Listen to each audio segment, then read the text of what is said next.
出何事了？大公主有难了！大王，到底怎么回事？臣妾和芈月在翻看各国游士送来的策论，结果在这个苏秦的策论中发现这封卷书，上面是大公主的笔记，不敢延误，所以来禀报大王。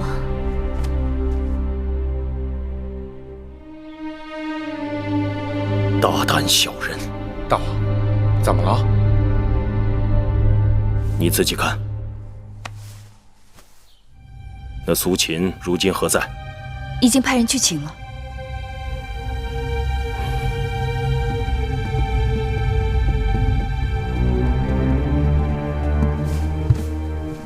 在下东周世子苏秦，见过秦王。此物从何而来？为何要加裹在你的策论当中？大王如此发问，想必是知道此书信为何人所写。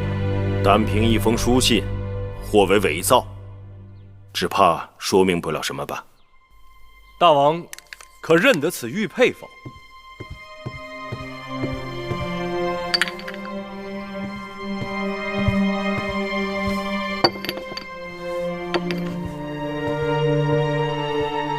果然是孟莹所有。自燕先王驾崩以后，太子恪继位，他胆小懦弱，没有主见，国事权掌控于相国子之之手。子之野心勃勃，又心图谋燕王之位，因忌惮义后母子的存在，所以半年前将义后孟莹3岁的儿子公子直送到韩国为人质。此时还不放心，与韩王勾结，把孟莹母子幽禁于韩国都城。如今听闻燕王恪欲将王位让于相国子之，倘若此事成功，义后母子必将为其所害。岂有此理！燕王昏庸，子之大胆，这是趁人之危。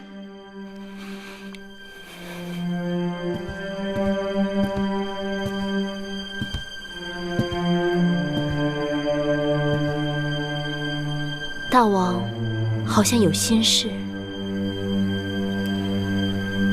大公主的求救信是王后发现的，王后对此有何看法？燕国如此对待大公主，实属无礼。大王即使出兵讨伐问罪，也是情理之中。但眼下函谷关军情紧急，牵一发而动全身，权衡利弊，不可因小失大。所以臣妾以为，还是要以大局为重。王后的意思是，先解函谷关之围，再救大公主之位。孟莹向来识大体，她若知道内情，必能体谅大王的苦衷。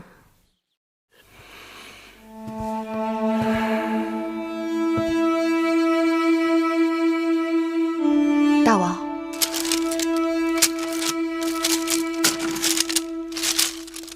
丫头啊，依你看，寡人当派兵去接孟莹回来吗？若以国事论，的确是没有足够的兵力去问罪燕国。更何况张子刚刚游说燕国同意退出公孙衍6国联兵之术。但是什么？但若以家事论，作为父亲要接回在困顿中的女儿，那只需一对轻骑，乔装改扮潜入韩国，接走人就是了。听你说来，这事变得简单明了了。大王，大公主若能带着公子直回到秦国，那燕国的未来很可能就可以通过大公主和公子直操纵在大王的手中了。大王，你想，公子直也是一王嫡子，将来争夺燕王之位，他是有机会的。说得好。那大王的意思是接回孟莹？原来大王心中早有主张。丫头啊，既然是你的主意，老伯就派魏冉带一队轻装骑兵，绕过函谷关，昼伏夜出，直捣函谷都城。接回梦莹母子，你不会反对吧？魏冉的确需要更多的历练，大王不会看错人的。好，目前，大王，传司马错明晨进宣师殿听旨。是。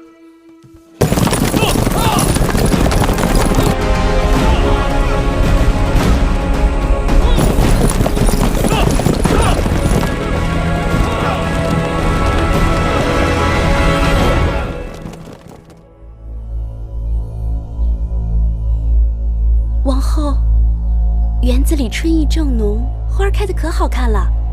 奴婢陪您出去走走。大王派魏冉去接梦莹了。大王的心思，只有芈月能猜得透。别人就算再费心机，也比他晚上几步。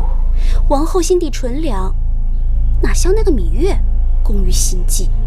纯良二字，说来好听，实则无用。大王要的是懂他的人。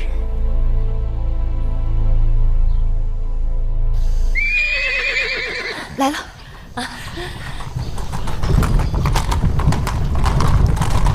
玉，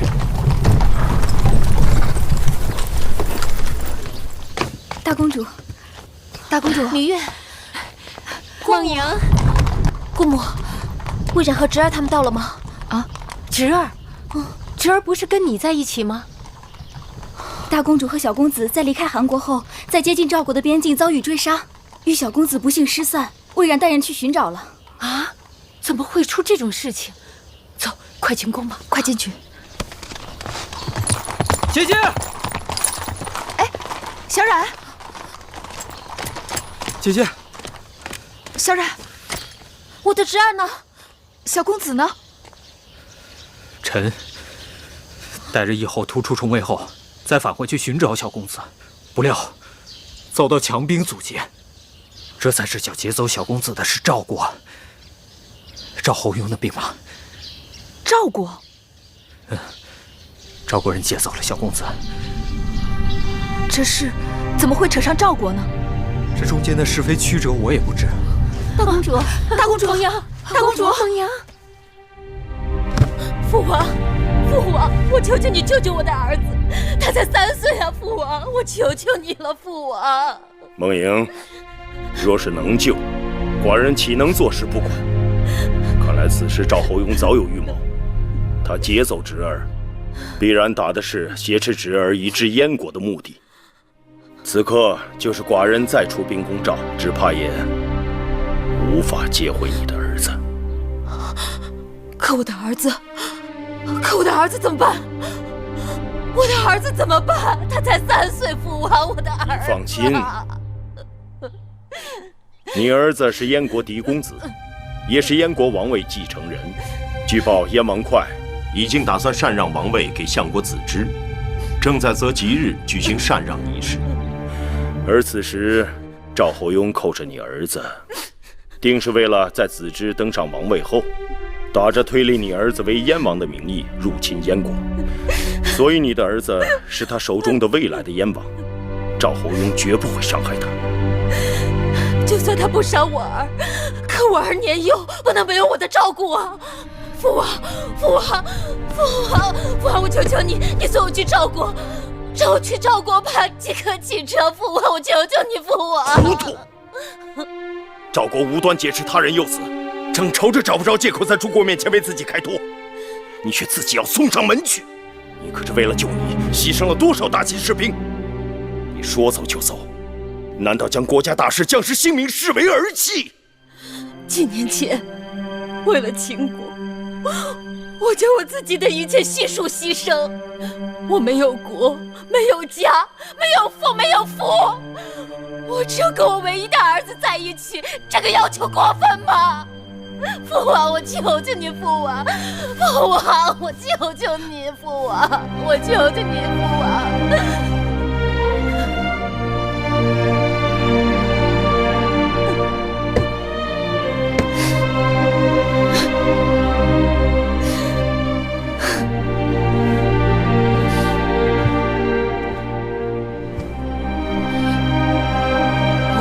都只是你棋盘上的一颗棋子。大公主，大公主，大公主！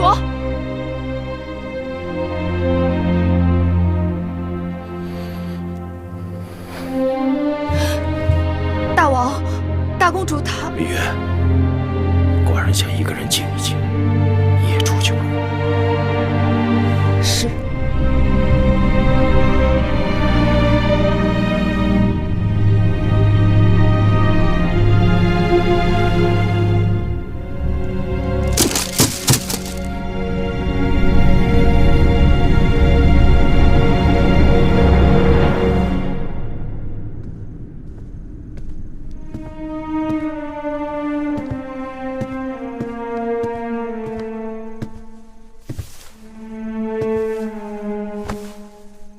继儿已经睡下了，你也早点宽衣歇息吧。我这会儿还不想睡。月啊，我知道你心里难过。葵姑，你看看大公主，我曾羡慕过大公主。她有大王的父爱，有邢夫人那样睿智的姑母。身为嫡公主，出嫁为王后，孩儿可以继承大位。可如今，她还不如街市上一个普通妇人。这天下是男人的天下，男人争到了功业，女人则流尽了眼泪。姑姑，我不喜欢这样。可身为女子，又能怎样？我不知道，但我不愿意在这样一个四方天地里，由别人来摆布我的命运。奋击百万，沃野千里，蓄积饶多，地势行步。此所以天府，天下之雄国也。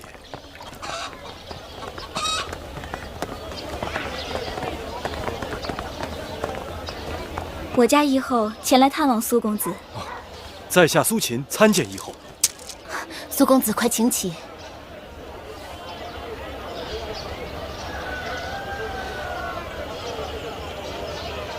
可否进去说话？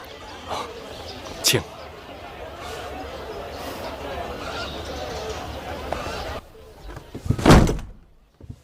敢问义后，这是什么意思？苏公子是梦莹的救命恩人，请受梦莹一拜。义后不必如此，实在是折煞在下了。当日梦莹被困韩国，求守垢面，亏得公子不远千里传书相救。您身为秦公主、燕王后，沦落至韩国被人所禁，苏秦扶危救弱，义不容辞。国相子之害我母子，祸乱燕国。苏公子人人君子，使梦莹脱离大难，大恩大德，感激不尽，自当重谢。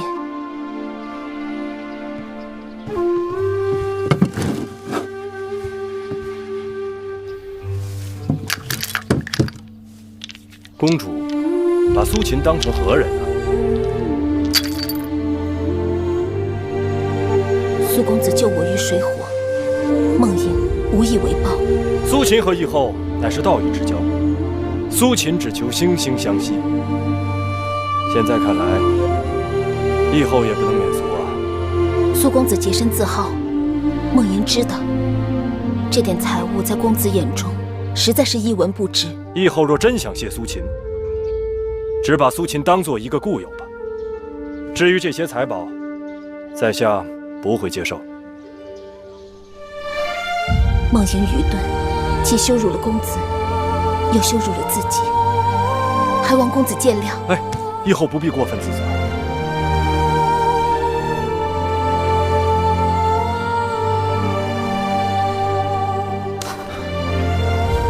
在下失礼了。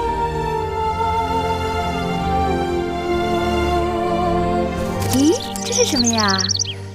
要鸟，要鸟。我喜欢鸟。今儿要小黄鸟，交给娘亲贝凯风。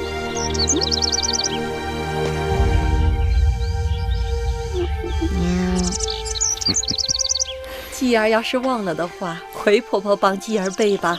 哎，会不会啊，姐儿？凯风，疯子呢，吹比吉些。吹得好，大王。吉儿。吉儿可知道这首诗是什么意思吗？知道。说说看。娘亲辛苦。说得好。娘亲呢？小鸟被人抓走了，他们的娘亲找不到他们了，不能跟他们在一起了。小鸟的娘亲会哭吗？当然。小鸟怎么办？鬼姑，带吉儿去玩。来，继儿，婆婆带你玩。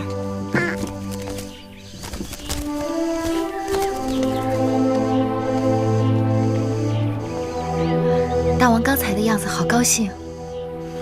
函谷关传来战报，司马将军率部出击，联军不堪一击，一战而溃，斩敌3万。联军堵在我家门口快1年了，期间我们战死了1位公子，7位封臣，5万将士。今日总算缓解了联军的进攻之势，也让寡人松了口气。恭喜大王。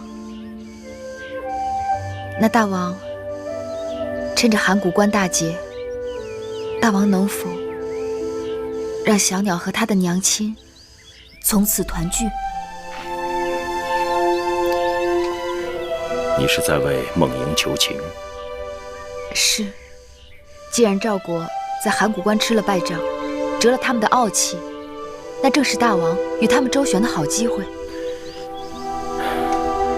你不知赵侯雍，列国君王中，齐王、魏王早已迟暮，楚王无断，韩王怯懦，燕王糊涂。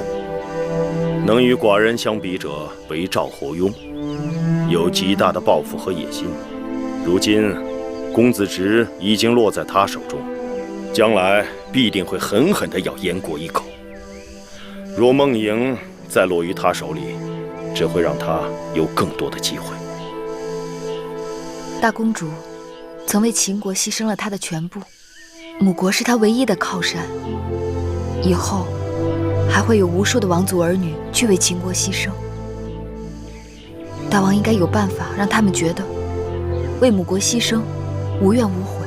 国家大政，顾不得儿女之情。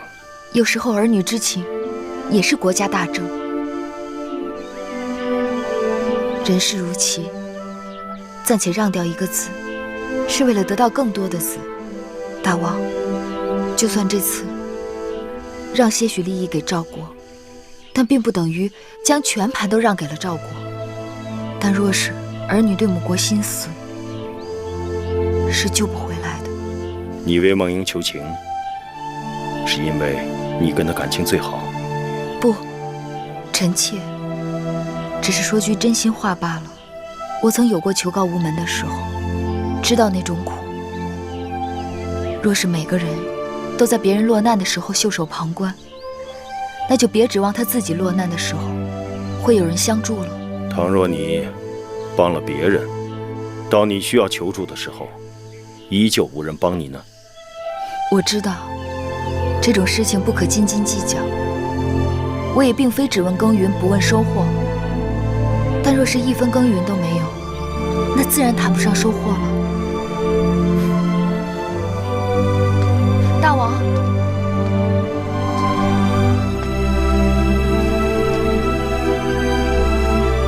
寡人会派人出使赵国。多谢大王，多谢老婆。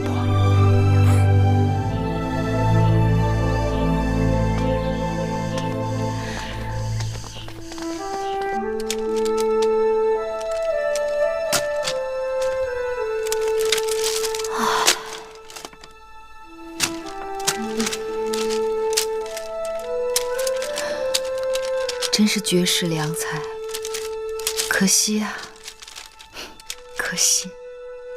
妹妹看到了什么好文章，竟然如此感叹？是苏秦。苏子的策论可谓辩才无碍，满腹经纶。既然如此，还不赶快举荐给大王？这只怕有些不妥。有何不妥？苏秦的策论言辞犀利，论点精辟，但他的主张其实与张子相差无几。这有什么不好吗？从策论中可见苏秦孤芳自赏，桀骜不驯，这等清高之人极易过分偏执。你可知行走列国游说君王，凭的不仅仅是学识，还有洞察人事。朝堂之上若不知缓转，只怕很难与他人相处。可妹妹说他是个绝世良才，如此社稷之气，若落入他人手中，岂不可惜？世上难有两全其美之事。正因为苏子才华横溢，国士无双，才让我想起公孙衍弃官而去的前车之鉴。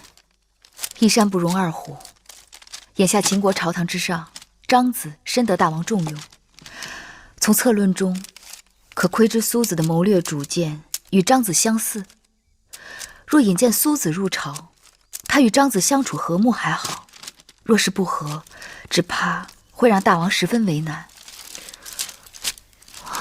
我也不知道该怎么办，还是让大王自己决断吧。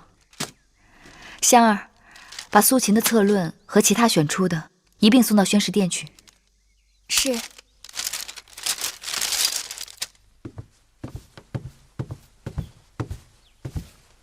大王，苏秦求见。何事求见？承明殿已将苏秦的策论送来多日，他想请大王面见，一述策论。这策论可有芈月的特别推荐？那就先退回吧。是。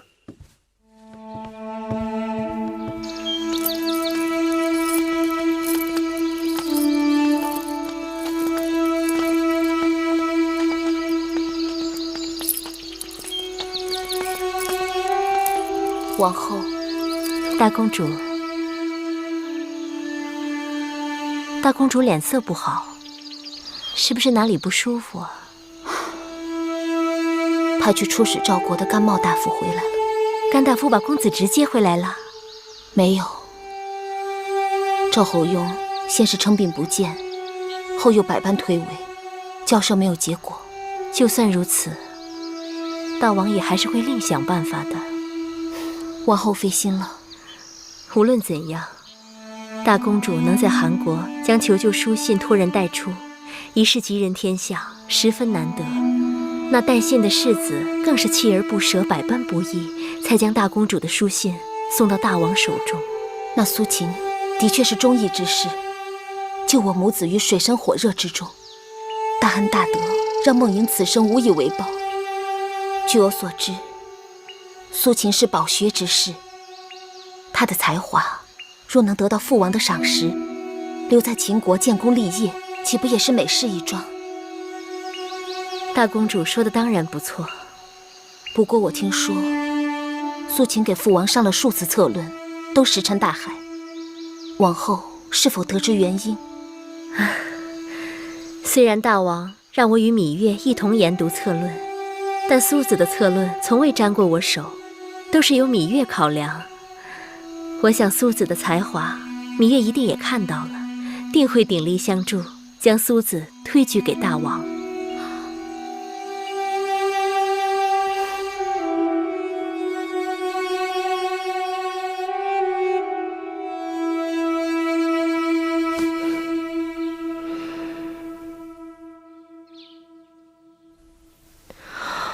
什么时辰了？快到4时了。快，扶我去承明殿。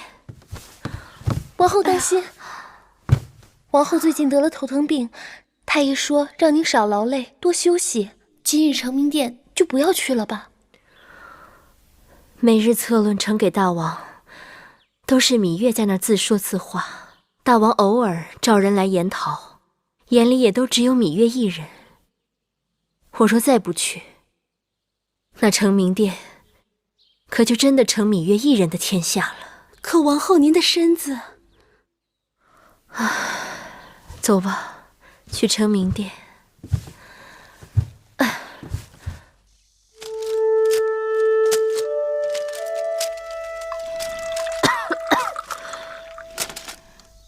姐姐，你身子不适，还是早点回去歇息吧。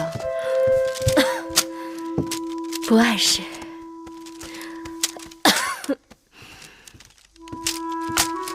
芈月，哎，大公主，大公主来了，往后，快来。听太医说你身子还虚着，我正打算抽功夫去看你呢，你怎么就过来了？你去看我和我来看你有何不同？况且我在宫里闲极无聊，只是一心念着我的孩儿。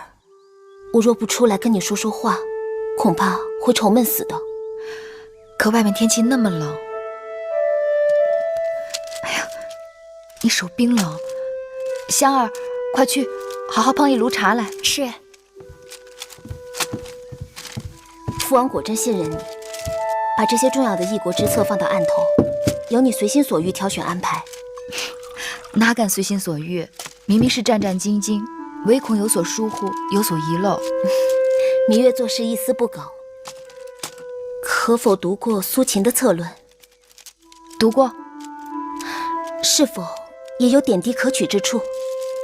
苏秦的策论折冲尊祖，纵横捭阖，堪称大家之作。那为何苏秦的好几篇策论投入宫里，都石沉大海？苏秦的策论的确很好，但与大王眼下实行的国策并无二致。你是说毫无新意？角度虽有不同，但乃是异曲同工。这是芈月的见解，还是父王的见解？芈月只是将策论的内容归总，但是否取用，全由大王定夺。这么说，父王的定夺，多少还是跟芈月的归总有些干系。大公主这么说，真是抬举芈月了。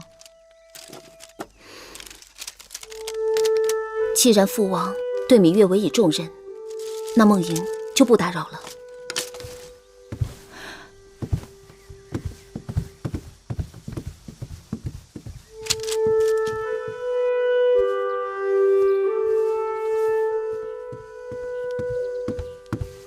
大公主，王后来了。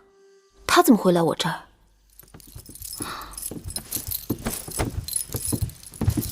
王后。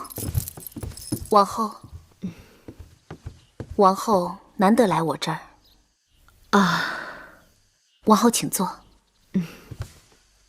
大公主也坐。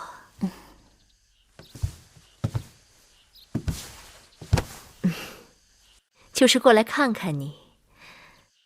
自从大公主出嫁，我心里一直牵挂。当日只想大公主的婚事有些牵强，没想到还有那么多的挫折与困顿。梦莹不怨别人，只怨自己命不好。大公主何苦如此自怨自艾？吉人天相，说不定身边就有人能帮你呢。我是父王已嫁出去的女儿，命如草芥。大公主与芈月一直交好，在后宫，芈月深受大王宠爱。大公主心里若有难处，何不求芈月帮忙？芈月也只是后宫嫔妃，尽管父王对她宠爱，但识人用人这种大事，恐怕芈月也做不得主。大公主错了。大王一贯对芈月言听计从，芈月就算做不了全部，也能做一半的主。大公主应该知道，张子张相在朝中的地位无人能比。父王爱惜张子的才华，张子有才不假，但若无芈月，他怎可能在朝中要风得风，要雨得雨？既然芈月能帮得了张子，就能帮得了苏子。张子与芈月的情分与他人不同，张子曾对芈月有恩，芈月知恩图报也不为过。所以芈月不愿有人在朝中与张子并肩，互争短长，也是情理之中。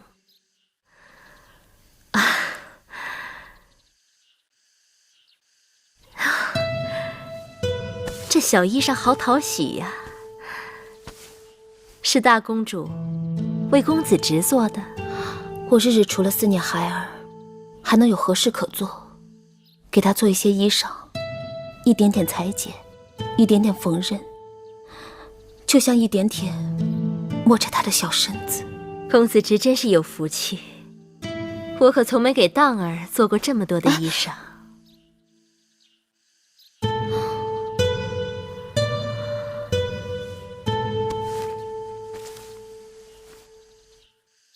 这个是给大王做的。父王挑剔，这香囊我还不知送不送得出去。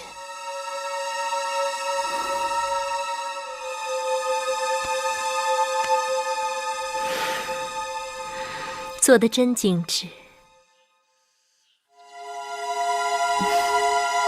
大公主向来心高气傲，今日看她的模样，却可怜得很。我原本只是猜测，今日之事真是巧中带巧，一下子看破了她的心思。大公主的心思吗？心高气傲的人，越是容易显露自己的心思。她是对那个落魄世子情有独钟。王后说的是哪个世子啊？当然是东周那个苏秦了。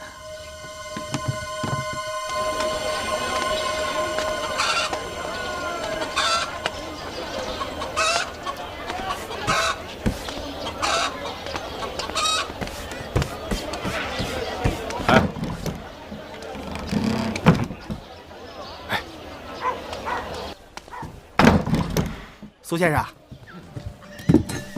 苏先生，这壶中没有水了，去给我打水。你已经欠了2个月的房钱了，而且这个月用的竹简钱都还没给，要不您想办法把这钱先给结了。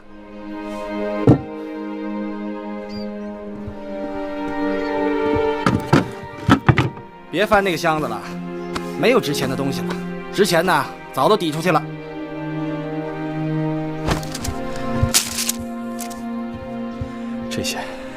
这些拿去卖了吧。苏先生，这可是您费尽心血熬夜写出来的策论呐。这些策论若有用时，价值万金；若无用时，他一文不值。现在他已经没有用了，拿去都卖了吧。实话告诉您吧，这写过字的竹简呢，也值不了几个钱。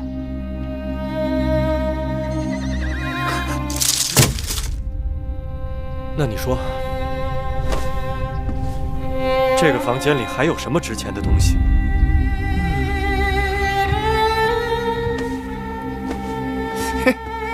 这个，先生，这黑貂裘不是挺值钱的吗？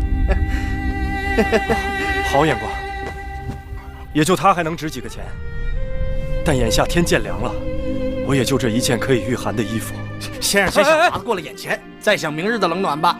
啊，要不我马上送去典当了。哎，拿走拿走，别再来烦我。哎，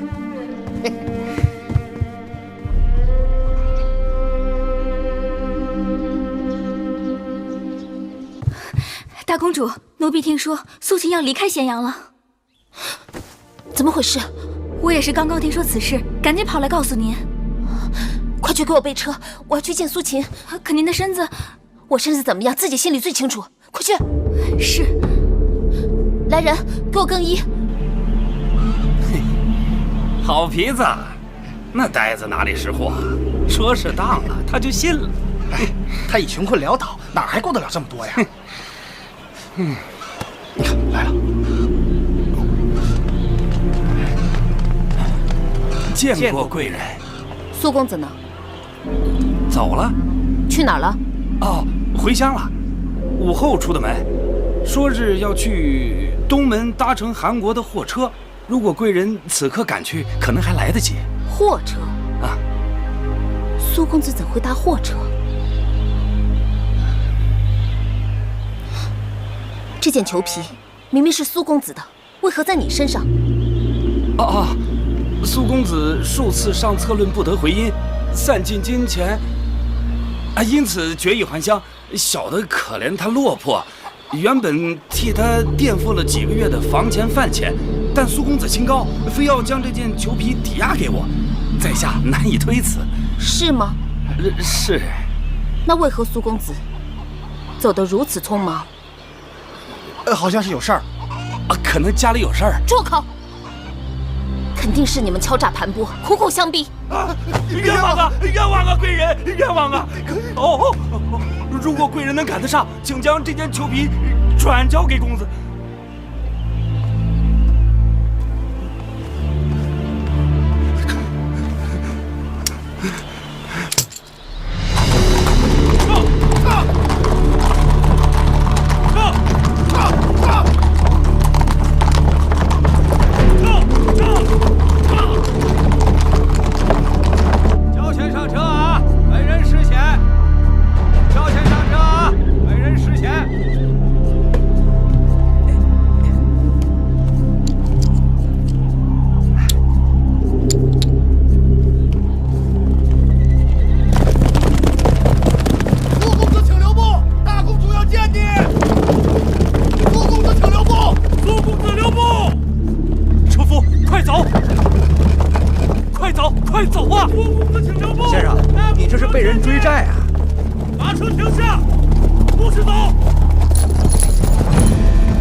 孟英难道如此不堪？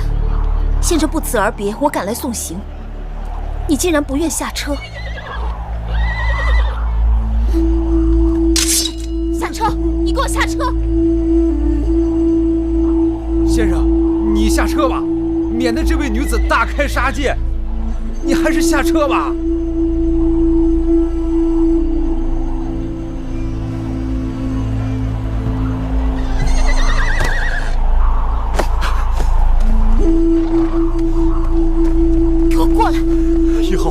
请松手！如此行事，有损您的名声。我不松手，怕你走了。我不走，即使我想走，车夫也不敢走。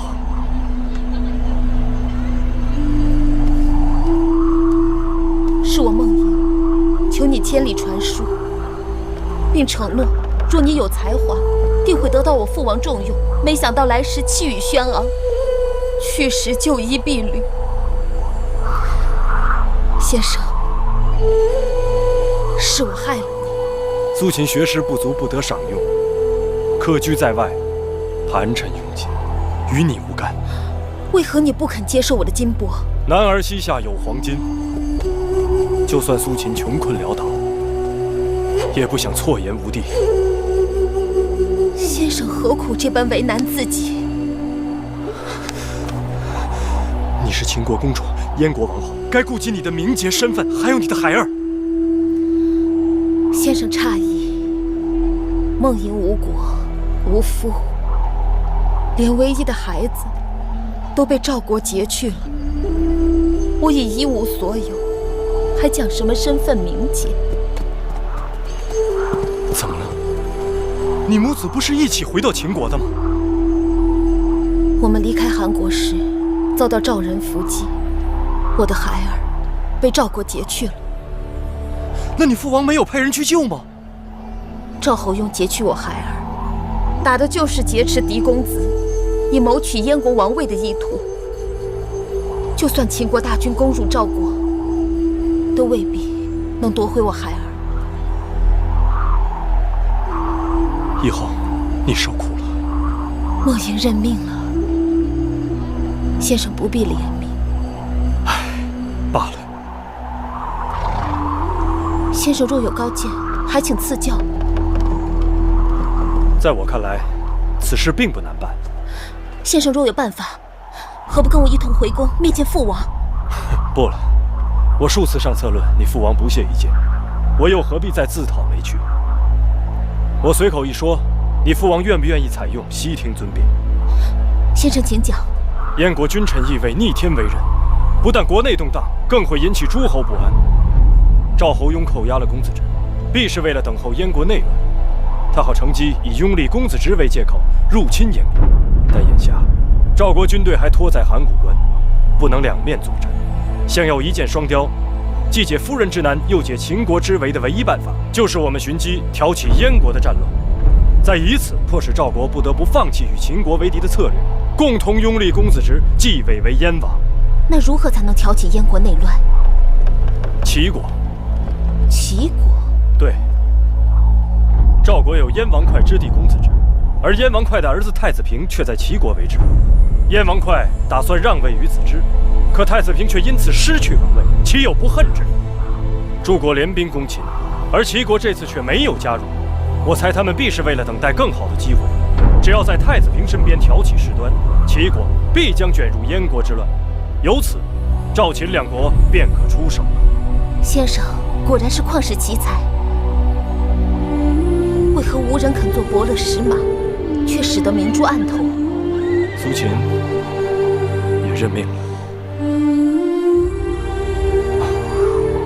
帝后，愿你母子团圆，平安回到燕国，执掌一国。你我萍水相逢，有缘一回，今日告别，各自东西。先生，请留步。苏秦已经烧了为秦王所写的全部策论，就此辞别咸阳，不会再回来了。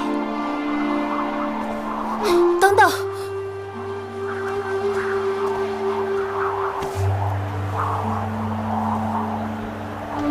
如鱼饮水，冷暖自知。望先生的这件貂裘能带给先生梦云给不了的温暖。先生，好生保重。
既然先生去意已决，我当敬重他的抉择。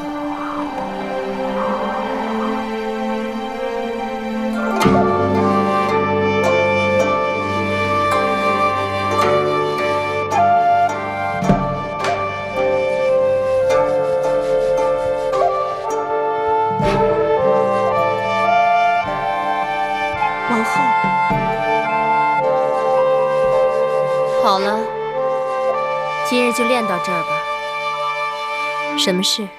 苏秦已经离开咸阳了，大公主去追也没追上。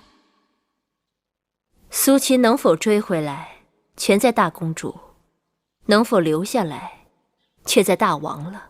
此刻，大公主已经去了宣室殿找大王，想必是想让大王把苏秦再给追回来。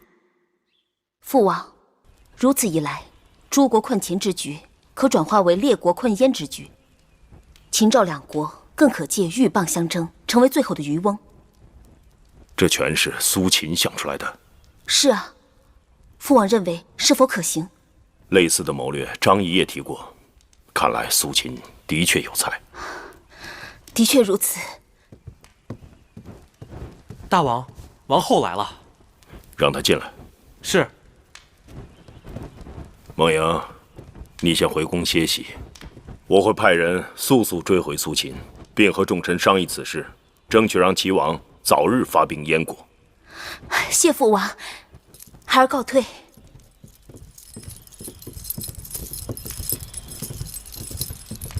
臣妾拜见大王。穆坚在，去把雍瑞给我召来。是。且慢，大王，可是要雍瑞追回那已经在回国路上的苏秦？不错。此事应在斟酌。为何？大王要使人追回苏秦，是因为大王看中了苏秦的才华。正是。可苏秦的才华与张子相比，孰高孰低？伯仲之间。那张子与公孙衍相比呢？难分优劣。正是因为苏秦才华横溢，国士无双，才让臣妾想到公孙衍弃官而去的前车之鉴。一山不能藏两虎，苏秦性情孤傲，与人交往不知缓转。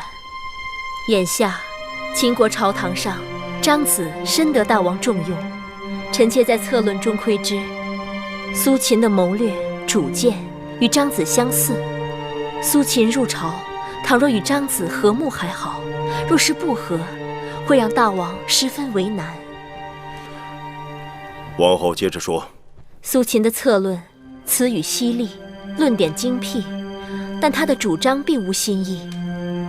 大王若追回苏秦，却失了张子，会使得政务动荡，让国人不知所措。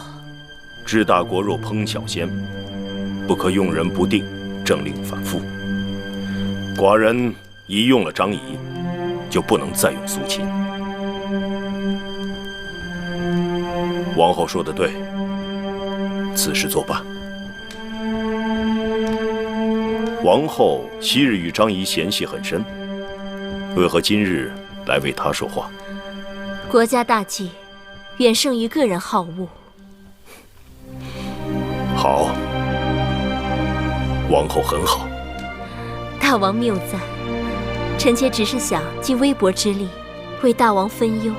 王后祸目开金，达人大官，寡人从此要对王后另眼相看。舒儿过去散逸懈怠，全是舒儿的不是。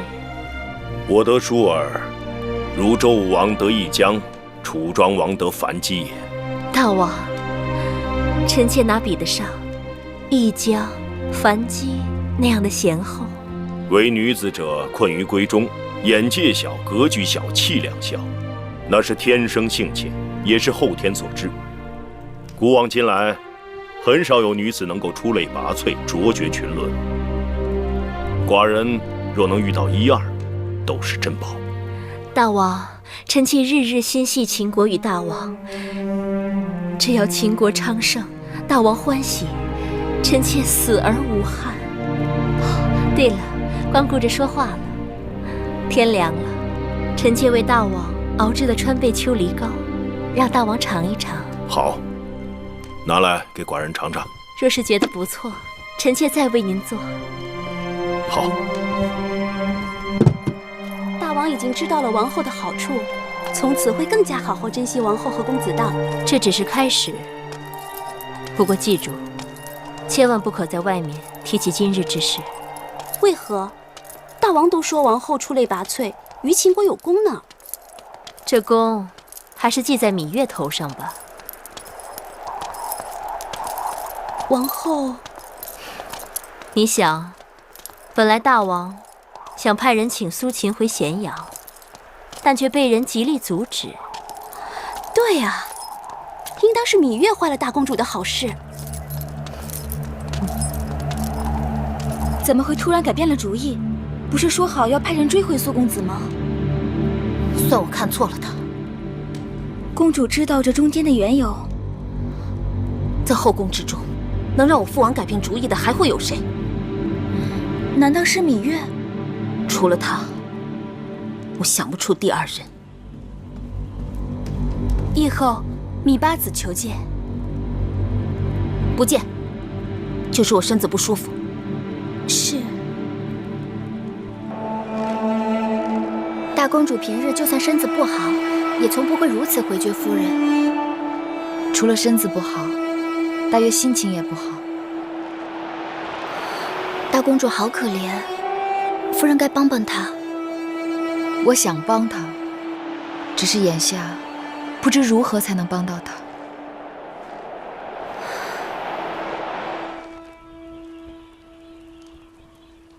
自上次司马将军大胜后，双方战事一直僵着。如果等齐国发兵，再解函谷关之围，不知拖到何日。近日，我军进行了休整，又增添了粮草兵卒。臣建议趁天气转暖，把兵马可以分成2支，一支重兵对付函谷关下的联军。开战后，先是猛攻，然后佯败，将联军诱至修鱼这个地方。此处是设伏的绝佳地，让司马错率另一支重兵等在此处。有朋自远方来，不亦乐乎？我们在修鱼，好好招待他们。大王，魏军重甲直戈佩剑，我们新研制的大批弩机正好用来对付魏军的重甲。至于韩国的弩机阵仗，魏国的重甲兵卒是弩机阵仗的守护，攻破了魏国的重甲，兵马可以从侧面进攻，使得弩机阵仗成囊中之卵，一击即破。前阵子我让乐女们排演了几曲楚乐，听着还算雅致。今日正好立春，请姐妹们来交房殿清真浅酌，共享行云流水。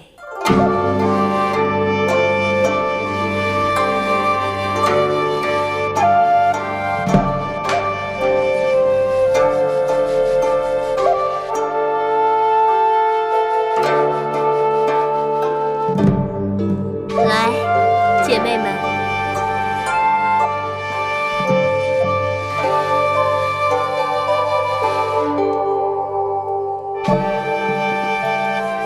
我昨日就差你去请大公主，为何大公主没来？婢子去了2趟，可大公主身边的人说，大公主身子不适，不来了。月妹妹，你与大公主一向热络，不知梦莹的身子是否要紧？我去探望过几次，但大公主一直不肯见人。大公主一定在与人怄气呢。她是大公主，她那身份容得下与人怄气。怎么，是芈月阻拦大王迎苏秦回咸阳的吗？宫里都是这么传的。芈月与梦莹情同姐妹，她为什么要这么做？说是为了张仪。几位姐妹聊得好热闹，能否说出来让我也听听？王后，大公主病得蹊跷，依臣妾看，还是得请一位靠得住的太医去诊诊脉才好。妹妹提醒的是，珍珠，奴婢在。你去找太医令，让他派个好点的太医，专门照料梦莹，好好调理她的身子。是，奴婢这就去办。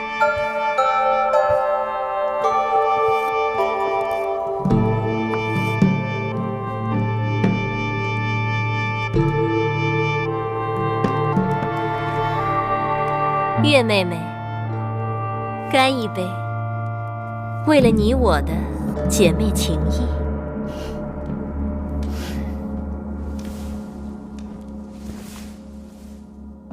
公元前317年，秦前左庶长初利基率军出函谷关，反击韩赵魏3国联军，于修鱼大败联兵，斩敌8万多。俘获魏国大将申差和赵国公子可，韩国太子焕战死。函谷关之战是战国时期最后一次诸侯合纵攻秦之战，从此6国再也无法抵御秦国的兼并。今儿饿不饿呀？我去多吃一点，好不好？好。继儿，大王，大王。继儿又长高了。对。大王今日这么早就下朝了？今日大朝没什么事，只是谈论了一下此次大捷的封赏。我已下令将修鱼之战的捷报传谕全国。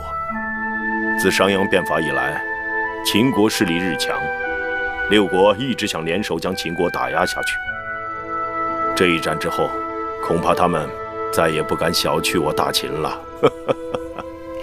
诸国战败，只得给大秦割地赔偿。张子这次出使列国，定会风光得很。大王，是否让张子出使，先去赵国？我知道，你这是为大公主计。哎，好香的饭食啊！寡人在这里用晚膳。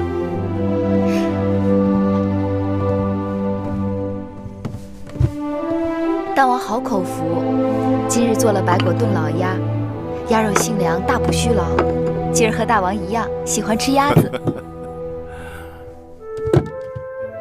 这次修鱼之战，你弟弟魏冉和公子华都立了大功。真的？那要给弟弟和公子华封赏了。司马错在奏章上将魏冉好一顿夸奖，说修鱼之战，魏冉提供了绝佳的伏击点，并领军以5000人挡住了好几万韩魏联兵，为楚离子的追兵到来赢得了时间。太好了，魏冉没有给你和寡人丢脸。月儿，该感谢司马错将军调教有方。小冉从军时还是个孩子，他在军中长大，向骁勇善战的将士学了一身本事，那是他的幸事，也是他够努力有天分。这么多军中勇士，人人都有同样的机会，唯独是他立下大功，证明他才干出众。寡人准备好好赏赐于他。那大王打算赏他什么？司马错上表说，请封他为君侯，赐大夫爵。寡人劝你封他为皮将军，赐攻城爵。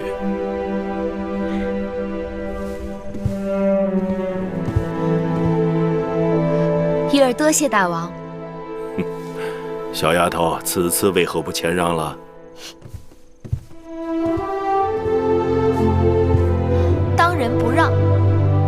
倘若大王因为宠爱我而赏他，或者是他绝不抵攻，那才需要谦让。如今大王赏赐他，是因为魏冉自己立下的军功，我何必替他谦让？好一个当仁不让！更何况，大王欲提拔军中青年将领，以替代世袭军将以及老军头，月儿深以为然。眼下前门收拾了猛虎，后门该教训恶狼了。寡人腾出手来，打算关照一下搅扰我大秦多日的一群人。那大王打算让谁去？我知道了，定是那个刚刚被封了皮将军、赐攻城爵之人。大王放心，魏冉定会知恩图报，再立新功。知寡人者，芈月也。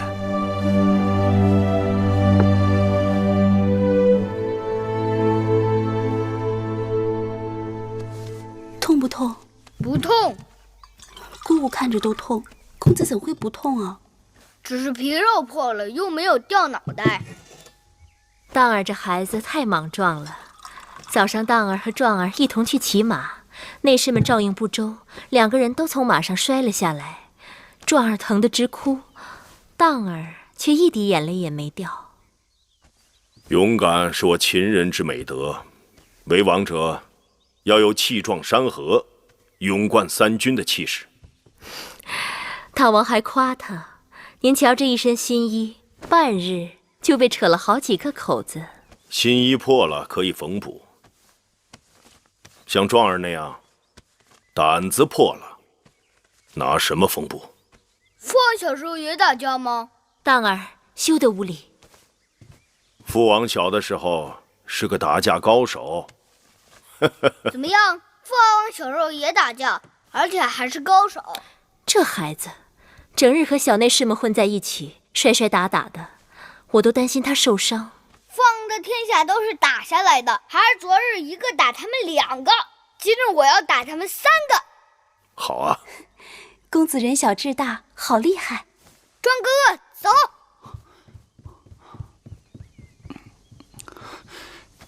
父王，母后，儿臣告退。你们也下去吧。同是兄弟，相比之下却大相径庭。荡儿自小最像我，骁勇果敢，有胆量，王者风范。大王如此夸赞，我是担心惯坏了荡儿。明日让荡儿搬入成明殿偏殿读书，寡人也好时时对他指教。谢大王恩宠。寡人回成明殿去了。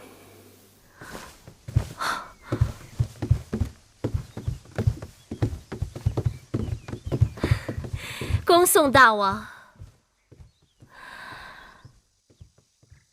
人家都说进了成明殿偏殿读书，就是为立太子做准备。大王当太子前也是在成明殿读的书。这话不可到外面乱说，让大王听见就不好了。王后，大王还下令封了芈月的兄弟魏冉为皮将军，赐功成爵，还不都是因为芈月？且不说芈月在大王眼中的分量，那魏冉封爵是因为在函谷关立了军功，只可惜我身边没有一个能为我争天地的好兄弟。不过大王最中意咱们公子，王后有了公子，再高的爵位哪比得上未来的大王？昨日甘茂与张仪在朝堂上又吵了起来，甘茂和张仪历来不和，大王提拔军中新进少年替代世袭军将，必然引起甘茂等朝中旧人和老将军们的不满。珍珠，你去给我拿500斤，外加100匹楚锦，给甘大夫送去。他也是楚国人，曾是石举先生的弟子，我们对他更该亲近些才是。另外，给初离子送上同等份额的礼物。他是荡儿的王叔，亦是左庶长，大王向来依仗他，朝廷里有他说话，大不一样。若甘大夫和初离子问起来，这不年不节的，何以送如此重礼？就说荡儿从小热心军务，希望有朝一日得到甘大夫和初离子的悉心指教。是。绿儿，快点，快点！公子，公子，慢点跑。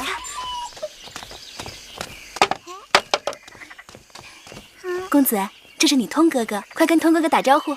通哥哥好。公子，这是你的弟弟公子季。去摸摸小狗狗。季弟弟好，我可以摸摸他吗？你可以抱抱他。弟弟，公子，公子，王后也是为了你好。别来烦我，说不多就不多。我喜欢读甘茂大夫给我拿来的《楚兵法》和《蚩尤》，不喜欢读《周礼》和诗书。可你不读《周礼》和诗书，将来如何当太子？如何当大王？读兵书，会打仗，将来就可以做大王。嘿，小梗儿，公子，公子，丽儿，快过来，快过来，你抱他一下。哎呦，公子，你怎么推人？没看见，不是诚心的。我是哥哥，你怎么对我如此无礼？哈哈，你还好意思当哥哥？风一吹就倒。你以右犯长，不知礼仪廉耻。我是嫡公子，将来还要做太子，你不给我让路，你以下犯上，以贱犯贵。你当得上当不上太子是父王说了算。好，就算我当不上太子，可也下本公子就推你了，你又怎样？你欺负人，欺负你又怎么样？别跟他一般计较。你这孩子怎么无人管教？竟然冲撞嫡公子，还不快快赔罪！是道哥哥先推倒了通哥哥。你这么点小人，能知道什么？我知道讲理。公子说得好。玉儿，我们走。你走，小狗留下。你为什么抢我的绿儿？这是我的狗，又不是你的。臭狗！绿儿，你摔死了绿儿！你拍我的狗！你拍我的狗！你拍我的狗！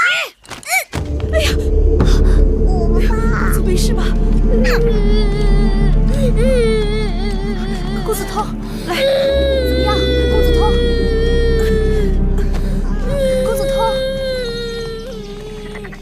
真没想到，公子到小小年纪就如此心狠手毒，惠儿没有尽责，请夫人责罚。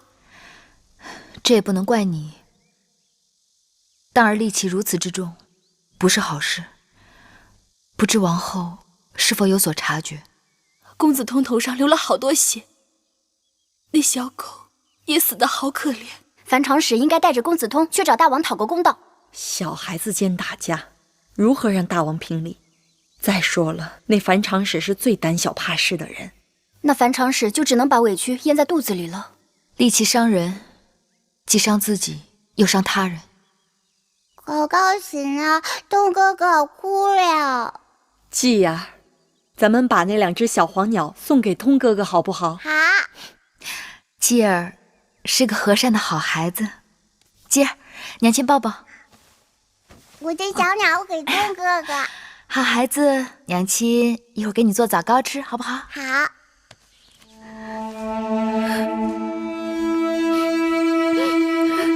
樊长史也别太伤心了，小孩子伤口长得快，换几次药就会好的。那公子当欺人太甚，通儿与他也算是兄弟，可他却下此狠手。娘亲莫哭，孩儿以后多吃饭，快快长，长大了为绿儿报仇。通儿休得瞎说，那淫荡是嫡公子，他娘亲又是王后，你哪里惹得起他们？是嫡公子就可以欺负人吗？那通儿和娘亲就要永远被别人欺负吗？小孩子说话都是无心的，樊长史也别太在意了。夫人，八子身边的慧儿来了。哦，樊长史，八子让我过来看看公子通伤得厉害吗？这是一盒生肌神仙散，八子说是治跌打的灵药，给小公子敷上，等伤口好了以后，连疤痕都不会留。不错，这里面有川贝、冰片、龙骨、麝香，的确是好药。这个是公子季送给公子通的小黄鸟，公子季说等有功夫，他来陪哥哥一起玩。回去替我谢谢八子，告诉他，等过一日通儿好些，我便亲自带着他去八子那儿道谢。樊长史不必多礼，慧儿告退。智婆婆，你看这2只小鸟多好玩。有些人我们惹不起，却躲得起；可有些人，我们一定得记住人家的好啊。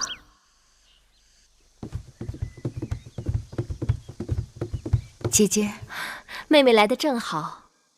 都说这插花讲究高低错落，疏落有致。你看这花该怎么插好看？姐姐，让我来试试。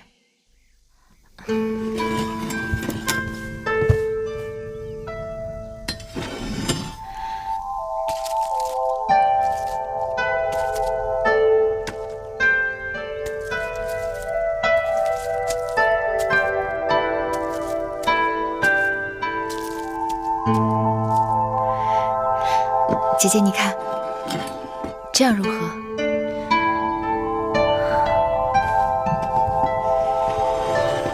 俯仰呼应，上轻下重，还真是好看。快，把这花拿到荡儿屋里去。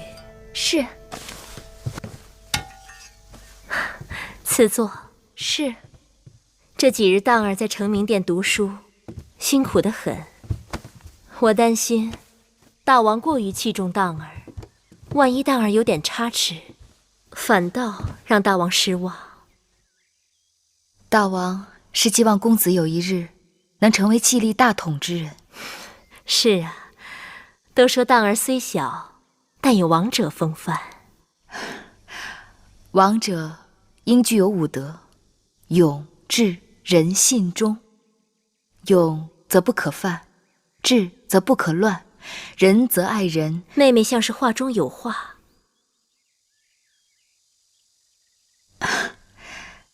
姐姐可知，昨日荡儿在园子里为了公子通养的一只小狗起了冲突。果真有此事？是，王后。怎么回事？那是因为公子通先招惹了公子。小孩子和小孩子嘛，都是打出来的交情。当儿打伤了公子通，还摔死了小狗。王后，那个公子通可比咱们公子的年龄还要大一点呢。公子通比当儿年纪还要大，却打不过当儿，也是笑话。姐姐可是希望当儿有一日能成为大王，人之所在，天下归之。妹妹到底想说什么？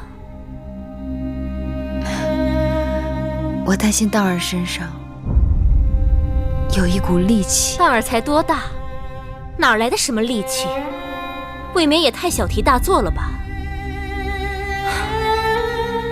好了好了，姐姐知道了。等当儿回来，我会教训他的。是，姐姐心里有数就好。当儿就快从成明殿回来了，给他的点心准备好了吗？回王后，早就准备好了。既然姐姐忙，那我就先告辞了。妹妹慢走。